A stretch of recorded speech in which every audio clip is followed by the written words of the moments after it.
Hi friends, welcome to my channel.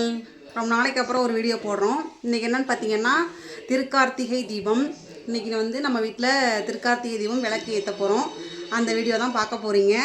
வாங்க நம்ம வீட்டில் எத்தனை விளக்கு ஏற்றுறோம், எங்கெங்கே வைக்கிறோன்னு பார்க்கலாம். வீடியோக்குள்ளே போகலாம். முதல்ல பார்த்திங்கன்னா திருவண்ணாமலை தீபம் 6:05க்கு ஏற்றுனாங்க. ஏற்றுனதுக்கப்புறம் வீட்டு வாசலில் கோலத்தில் ஒரு விளக்கு ஏற்றிட்டோம். மொத்தம் பார்த்திங்கன்னா 27 விளக்கு மினிமம் ஏற்றணும்னு சொல்கிறாங்க. அதன்படி பார்த்திங்கன்னா வாசல்லேருந்து ஆரம்பித்து அதுக்கப்புறம் போர்ட்டிக்கோவில் ஒரு குத்து விளக்கு வச்சுருந்தேன். அப்புறம் சிட் அவுட்டில் ஒரு குத்து விளக்கு, அப்புறம் சிட்டி பார்த்திங்கன்னா நம்ம கிச்சனில் ஒன்று, பூஜை ரூமில் காமாட்சி விளக்கோட நார்மலாக ஒரு சிட்டி ஒன்று, அது இல்லாமல் வீட்டுக்கு பின்புறம் மாடியில், அப்புறம் நம்ம அந்த கீழே படிக்கட்டு, அப்புறமேட்டுக்கு மோட்ரு ரூமு, அப்படி ஒவ்வொரு இடத்துக்கும் பார்த்திங்கன்னா ஒரு 27 விளக்கு மொத்தம் கணக்குப்படி நாங்கள் ஏற்றினோம்.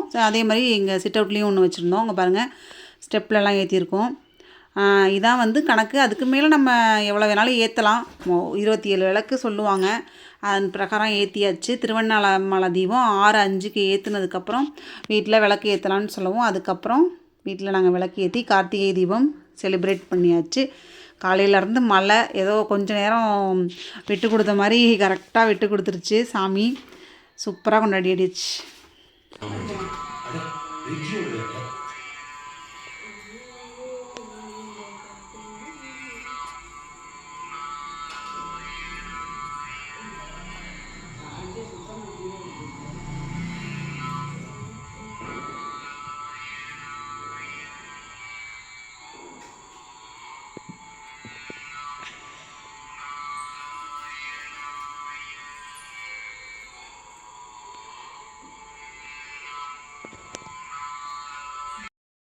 ஓகே ஃப்ரெண்ட்ஸ், பாய். எங்கள் வீட்டில் நாங்கள் தீபம் ஏற்றிட்டோம்.